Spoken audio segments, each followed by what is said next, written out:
Hi, Gili. Welcome to the Dispatch podcast. Hi, Victoria. Thank you for having me. Now, I understand that this is a very sensitive topic and that there's a lot going on right now. So I just want to thank you for joining us. First, I want to start off with talking about your personal connection to the current situation.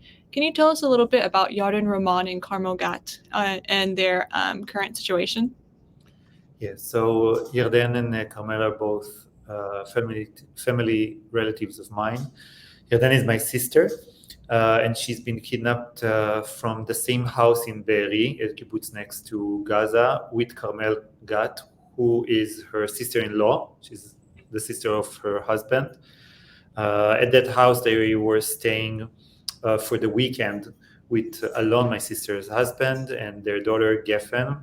She was 3 years old at the time, and Carmel, and their parents, Eshel and Kinneret. Carmel, Yarden, Alon, and Geffen were all kidnapped. And while Alon, Yarden, and Geffen were able to escape, and Geffen and Alon were rescued, Yarden was re-kidnapped and was held captive in Gaza for 54 days until the last humanitarian deal. And Carmel, unfortunately, was not released at that deal because Hamas broke the terms of the deal and the hostilities continued. And we're still waiting for her return until today. By the way, Kinneret, the mother of Alon and Carmel, was murdered outside of that house at the same day. Mm-hmm. And so do you know her current condition right now? No, we haven't heard anything about Carmel since the last deal. During the last deal, two teenagers that were held with her in a house in Gaza, in a civil house in Gaza, told us about very harsh and abusive time in captivity, but also that Carmel was a beacon of resilience for them. She taught them yoga and meditation and practice with them in order to keep their mental health. And we are hoping that she remain strong and resilient till today. But we are talking about almost 300 days since the release during the last humanitarian deal. So it's becoming much and much harder. Mm-hmm. Now, there is currently an offer on the table that Netanyahu supposedly accepted and that the Biden admin kind of worked through Blinken.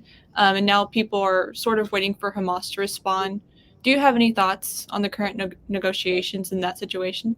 Yeah, well, this is a ritual that unfortunately we have been used to in the last half a year since the last deal, that Hamas is refusing to accept the deal, and Netanyahu from his side is, I would say, manipulating or sabotaging in different ways the ability to reach a full agreement. This is basically what is going on right now. Hamas is not willing even to accept the negotiation, but from the other side, Blinken has declared that Netanyahu has agreed to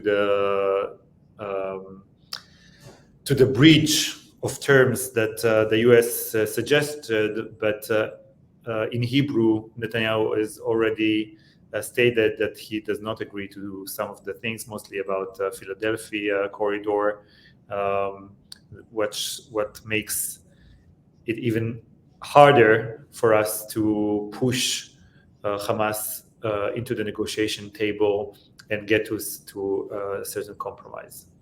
Mm-hmm. So I kind of want to talk about and discuss where you are right now. Currently, from my understanding, you are at the DNC. Yes, absolutely, yes, in Chicago. And so sort of a two-part question. Why are you at the DNC? Are you hoping to influence the current candidates who might be elected? Are you thinking that these negotiations, already going on for a long time, will continue to go on until November when we do elect a new president? Well, unfortunately, it's a possibility. It's a possibility that that they're going to be a failure of this current negotiation. And every time this kind of failure occurs, the delay is immense. Like it takes months to repair. And yes, we might find ourselves on October 7th after a year without the hostages. It's not so far away from now. And also in November or even in January when the new elected president will get into office. It's imperative for us to push this administration. I think that the administration is very dedicated, working relentlessly, but currently not yielding any results since the last humanitarian deal.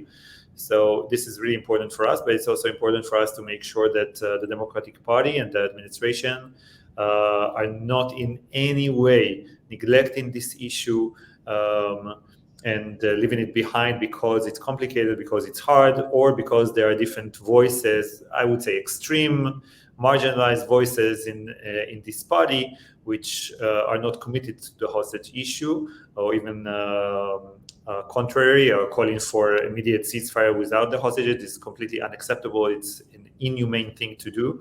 And we are coming here to talk about it and to represent this humanitarian case, and I think it's vital. Right. And so just kind of continuing on that same line of questioning, talking about the current administration, Biden spoke at the DNC Monday night, and in a speech he said that, quote, something along the lines of, they have a point. Those protesters out in the street, they have a point. A lot of innocent people are being killed on both sides. Referring to the pro-Palestine protesters. What did you think about that kind of like ad-lib sort of statement when he made that on Monday? Yeah, I was pretty surprised. It's not that I think that the suffering and the death toll is something that we need to overlook. Okay, we can be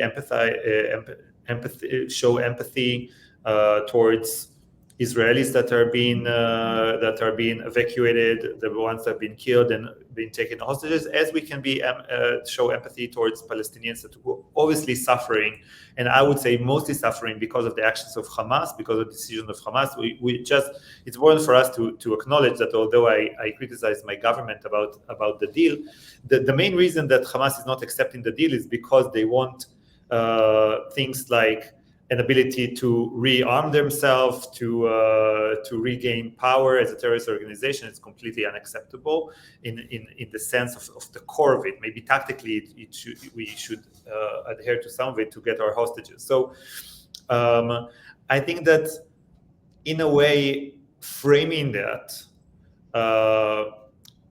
through the lenses of justifying the protest, that many of the protests, I've been yesterday in the entrance of the DNC and I saw flags of Hamas and Hezbollah, and we know that the chants are talking about elimination of Israel and supporting the Houthis against Israel and the United States. I think that the context of justifying the protest, when we know that many of the calls in those protests are completely unacceptable, even immoral and dangerous for the Western world, that was a mistake. Showing empathy, as for example, Vice President Harris did a few weeks ago, for me, I'm not alarmed by that. But just don't contextualize it and try to justify protesters that are really undermining the foundations of the values that are making this country a great country. And I'm very impressed every time that I'm here about what this country is standing for. Mm-hmm. And so just kind of going along about being at the DNC, from my understanding, you just came back from speaking at a panel. How has the reception been like overall? Have you encountered like any protesters like directly when you've been out there? So hardly. As I said, we've seen yesterday, but I would say that was really on the margins, and people who I would say didn't seem very aligned with clear-mindedness. So except from that, I didn't confronted anyone. I would say that overall, I'm receiving very good, even heartwarming responses, going with the ribbon, with many times with the shirts of the hostages, with my dog tag of the hostages. People are approaching me yesterday night at the convention. Many people approached me, even excited and with tears and ask for the ribbons and ask for to show support. I think it's important for many people.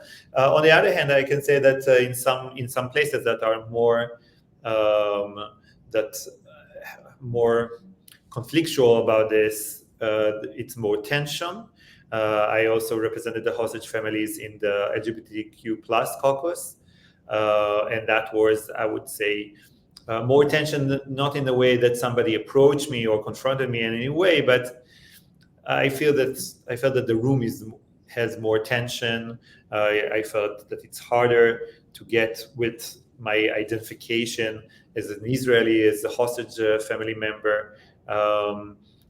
But overall, people, I would say, also respectful and even moved and very concerned about the situation and showing the right humanitarian approach towards this issue. Mm-hmm. And then was there any appearance at the RNC? Did you or anyone from your organization arrive at the RNC to do any talks or to speak with any elected officials? You're talking about last month. Yeah, yes. None of our family members were here in the U.S. at that time, but there are other family members that participated in the RNC, and I think that they had kind of a similar response. Like it's I would say, a vast support of our cause. I just came, as you said, from a gathering for supporting the hostage issue and Israel, and just one by one, another representative, senators, mayors, governors were coming to show support. And I think that, as I've heard, it was pretty much the same at the RNC. And okay. By the way, this is super crucial. It is a bipartisan issue, and we want to see the same support from both parties. We respect the commitment of both parties. We just came here to make sure that our voices have been heard and we are seen, and to see this commitment with our own eyes, and to allow them to see us face to face. Mm-hmm. And this will be my last question, but what exactly is your ask? If you could, well, from my understanding, someone from your organization is taking the stage tonight at the DNC. What exactly is the message that you're trying to convey to the larger sort of like audience that will be there? First of all, the issue is a humanitarian issue. Everybody should be on board, never neglect it, never forget about it. Do everything possible to make this thing front and center and part of the American policy.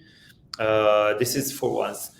More specifically, we ask delegates and we ask the members of the party to make sure that the administration is that it remains committed, that it remains working relentlessly like it did so far on this issue. And I think that here we also ask to clarify that nothing can evolve positively in this war and in Gaza without resolving this issue. This is the key. It's a key component to a better future that we are all aspiring for, we are looking towards. And people need to understand that as an overall policy and overall stand of the Democratic Party. And this is part of our ask for them to understand the situation from these lenses. All right, thank you. Thank you so much, Gili, for joining us today. Thank you very much.